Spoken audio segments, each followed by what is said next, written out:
for the next session, it's a key principle in Indian context. I would like to invite Dr. Murali Kallummal from CWTO. Dr. Murali is a professor at the Center for WTO Studies, being associated with the center since 2003. He specializes on market access issues both under the WTO and regional trade agreements and has extensively worked on tariffs and non-tariff measures. He has published papers in peer-reviewed journals and has been a reviewer of several international and Indian journals. He has also been consulted by several international bodies, agencies for conducting training programs. So I would like to request Professor Modi to come. Thank you very much. Good morning. Good afternoon, everyone. I thought my job would be made easier by very good words,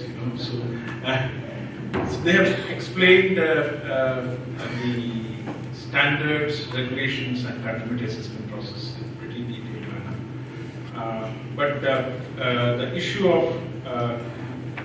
the 6 principles has been left untouched by them at our later sections.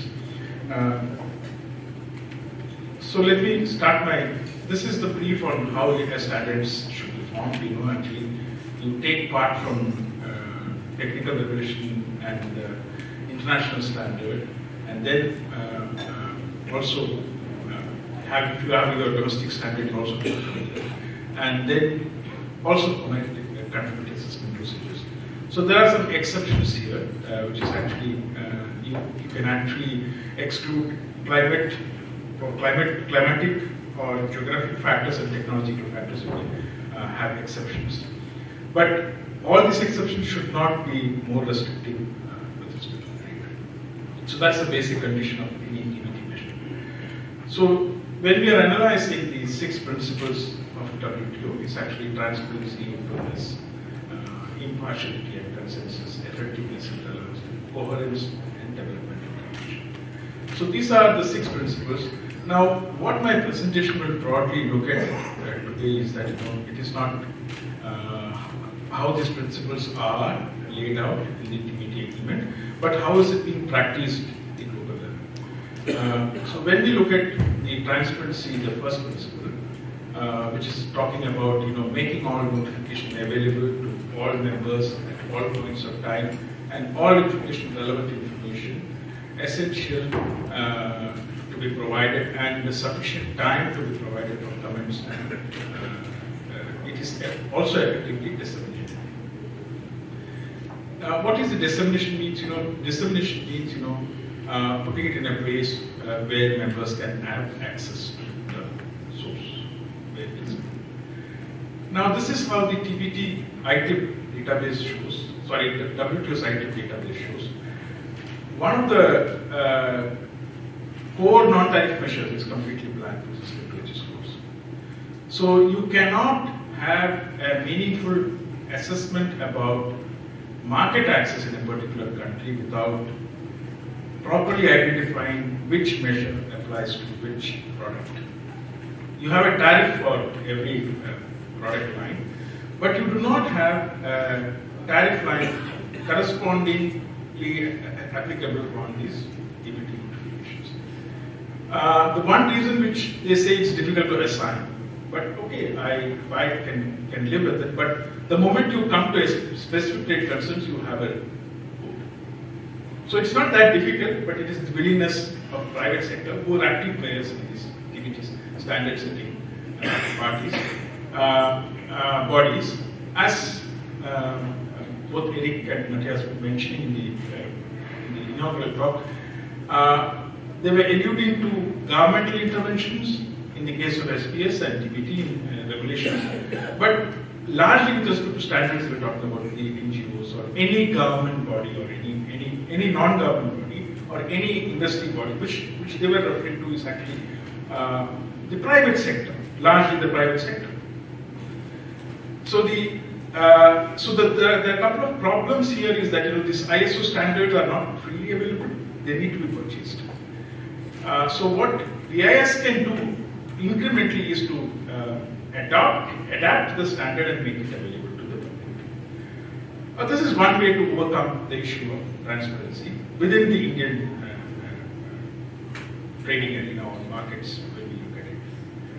Now, the other issue on transparency is the non-availability of chessboard. This is particularly true even in the case of SPS. Out of 23,000 notifications, 22,000 approximate notifications in SPS, there are 7,300 and 7,053 notifications which do not have chessboards. So there are very serious issues here. I don't know with limited staff how you are going to address the WTO, but there needs to be strengthening of staff at the WTO. This is a very strong push which has to be undertaken by countries like India also. Unless and until you have this, even the goals of SDG can become very difficult to match up with, because many of the goals, initial goals, talk about poverty elimination, reduction in hunger, many of these so-called goals. And being agriculturally exporting countries, we have larger stake in exporting these products so as to enable our farmers and people living in our country to have better income and better resources with them, so as to match up with. They need to get that income out of the export surpluses which they make, or the export revenues which they make. So an important aspect of market access has to be brought to the forefront in the context of SDGs also, sustainable development goals also. So this is one point which I want to raise with respect to transparency. The other issues with respect to openness, where you talk about open on a non-discriminatory basis to participate in relevant of at least all WTO members at the stage of developmental policy developmental stage, at every stage of standards development. Now, this is, it is talking about a process where you have a stake in each stage, like proposal, technical discussion, comments, review of existing voting rights and adoption, dissemination. Let's keep it for some time. What is the comment which I have on openness? And then go to the next, impartial independent consensus. Here what we are talking about is no favor to the interested parties or to parties. Consensus-based procedures and impartiality with respect to access. With respect to submission, use, decision making, obtaining information, dissemination, fees, right to response, division. So this is impartiality with respect to all these functions you should have in the so-called best TBT standard. Now, what is the comment which I have is, with respect to openness and impartiality, I have a couple of comments, and capacity of members to participate in the process is one of the, like developing countries, maybe we have very little resources with us. Maybe there is one member traveling all the time for all the committees. And we also are limited by technological capabilities and also with respect to developmental stages. In what stage of development we are limited by those limitations. An LDC can never participate in of course they may not have a production facility for that. Of course they may not have a production interest, that's another, but they could become an area of, in a disruptive technological environment, any country, anybody should be looked at as a potential market or supplier. There is also an element of differential proportion of informal economy. Now, in this, what I am trying to tell is, geographic areas or type of, like in terms of geographic area, when we talk about India, there is the informal content in India is very high, and the formal content is very, maybe say, a lower proportion. So when you make a TBT standard, this consultation with stakeholders is very important. So who participates in your discussions and negotiations will become the main driver of a standard. So if you are actually sourcing your inputs from a formal sector, you get a formal standard, which may become a barrier for the informal sector. So within the domestic economy itself, the process matters. And the type of political system. When we compare a democratic system with an authoritative system, the standard making process is different. Very effective can be authoritarian, and maybe in a democratic structure it may be slightly slower, it may take time. Then of course associated data gaps are the related challenges. Now, and also the consensus and the standards process has been discussed in the detail. Now let me look at the effectiveness and relevance. One of the goals of this principle is to facilitate trade and also to respond to regulatory and market needs, performance-based, and also review of obsolete standards. So these are, under the principle, these are the 4 goals which they want to achieve, which the principle wants to achieve. These are achieved pretty well. Coherence among international standardizing bodies, avoidance of conflict, also achieved pretty well. Developmental dimensions, I think this will be deliberated in detail in the days to come. How we can actually incorporate some of the technical regulations which come up as a barrier for some of the developing countries. How they can be tweaked a bit and facilitate developing country trade should be looked at, and I think it would be very good. Now, practical aspects of TBT notifications, this is somewhat similar to what Eric also showed, but the blue is the TBT and green is the SPS measures. But when we break it down into articles, and say Article 2 talks about central body, and Article 3 talks about local body, Article 5 and 7 talks about conformity assessment procedures by both by central government bodies and local government bodies. Now you look at the, I think, there's a pointer here. You look at the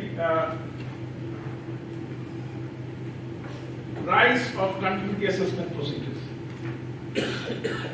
So you see, developing countries have 1,589. LDCs have 373, and developing countries have 584. So developing countries, this is actually as per the WTO status of countries. The moment you change this to income status, you will have a different result. World Bank income category wise. So what I'm trying to say is there is a rise in TBT measures, and there is also a rise in conformity assessment procedures, which we see world over. So the process, what I was talking about, should be ideally like this for a TBT formation. Stakeholder has a larger stake, and state government and central government agencies should have a lower representation with respect to TBT formation. Now, with respect to trade concerns, STCs, trade barriers, we actually see a rise. This is Committee on Market Access and SPS and TBT, all three combined, which is shown in IT. You see, it has risen from 4 to 225 STCs, specific concerns, as you were also mentioning. Now, between the two periods, this is a period between Doha round failure and the realization of failure in 2011 and after 2011. So between these two periods, there are 2 times increase in specific trade concerns, and this is hitting developing countries like India. Now, when you look at it in terms of LDCs and TBT and SPS, LDC is developing countries and a group of members, which I put it as some of the STCs are to a group of members. So then you see that there is a large amount of developing countries STCs. So you actually see in the context of developing countries there is a large specific trade concerns, which is also replicated in this graph. So finally, when we talk about the principles and in the overall context of WTO, what stands out is, the non-tariff measures are often cost-enhancing measures. And the TBT, whereas on the other side is price-enhancing measure, which should be controlled, but cost-enhancing measure also should be regulated and harmonized. So this is one takeaway which I give you and leave it at that. Thank you very much.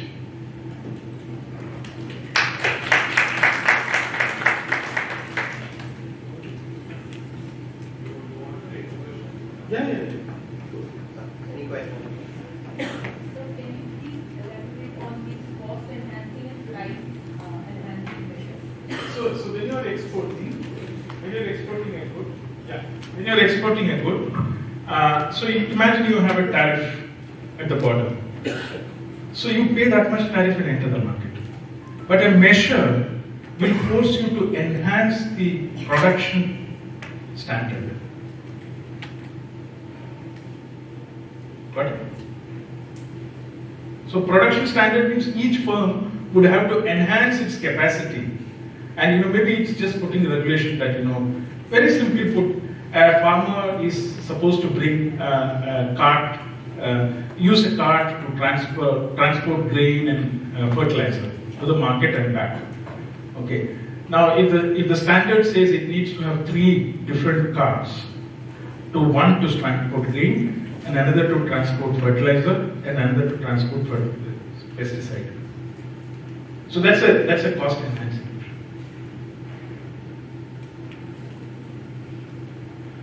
Any questions? Yeah. Specific trade concern, is it a concern raised by any country?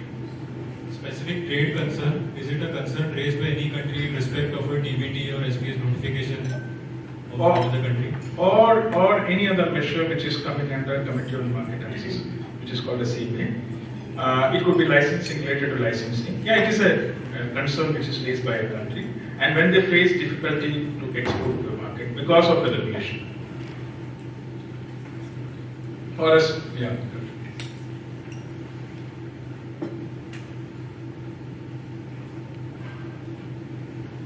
Any other? No. Yeah. Just a reflection about the slideshow was going very fast, but I know there's some more different issues. Due to time constraints. Yeah, I know. The number of STCs that have grown phenomenally over a period of time. Yeah. One correlation one could draw directly from that is the countries are in the of measures, and that's why more STCs are raised in number. I want to tie that back into the element of principle of transparency. Perhaps insufficient information was given during consultations and during the process of the committee. If the information was available to the exporter, perhaps as many HTCs won't have been witnessed in the committees. So it's also an element of transparency. It's not merely the HTCs have gone up, not necessarily because countries have created more technical barriers. It's perhaps because sufficient information is not getting across or not sufficient consultation has taken place before a particular measure has been adopted by a state. I don't know what you think about it. Maybe later on we also can touch about it. Because this is something which has to be discussed in detail. Let me reflect a bit on that. One is that disproportionately the TBTs have gone after 2011. So from an average notification of 2,000 per year, just 5,000. So it is almost double. Now, even the participation members who notified are just 130, if my memory is correct. 130 out of 164 members notified. Now, these 130 members, many of them are developing endeavor agencies. So they are notifying without having a proper understanding of what is applicable to them. Because of this national treatment principle, they need to see and verify what can be applicable nationally and then apply. So without doing that exercise, they are notifying to the government. So this process is driven by 2 of the developed countries. So again, that's also because one of the reasons. But most of the STCs are against India and many other countries. So none of the STCs are raised against those countries which are notified. What I see there is the rise of India in terms of prominence, and it's also to provide a check on that. Okay.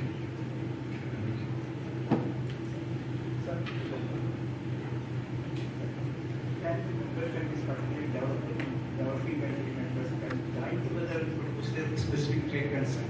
Yeah. There are examples of it. That's why you have a group of countries, no? And there are also respondents. Can I make a small clarification? So, just I don't want to keep you from lunch. I know everyone is hungry, but just so that it's clear, because sometimes when I speak about it, I take for granted that everyone understands. But the difference between notification and trade concerns. So notifications is an obligation every country has to make when they are going to regulate, draft regulation, and therefore you have thousands, as you were saying. A trade concern is only when a member says, well, that causes a problem for my country, which is a small fraction of the time, and they raise it into committee. Then we call it a trade concern. But the trade concerns are in the hundreds, the notifications are in the tens of thousands, and the disputes are much fewer. So we will see this more clearly when we look at the work of the committee and how that works and work of transparency. So, I think that order of magnitude has to be kept clear. That, as you were saying, notifications have increased, but if you look at the data, the notifications from developed countries has been remarkably stable. Yeah. It hasn't changed. The notification from developing countries has gone up quite dramatically. Now, is that because they are regulating more, or because they are notifying more, they're being more transparent? I think it's probably a combination of both. Probably the tendency is for more regulation, but also developing countries are more aware than they were 20 years ago of the benefits or how to use the notification requirements, so that is increasing. But we'll see that more clearly. It was just a compliment to what you said.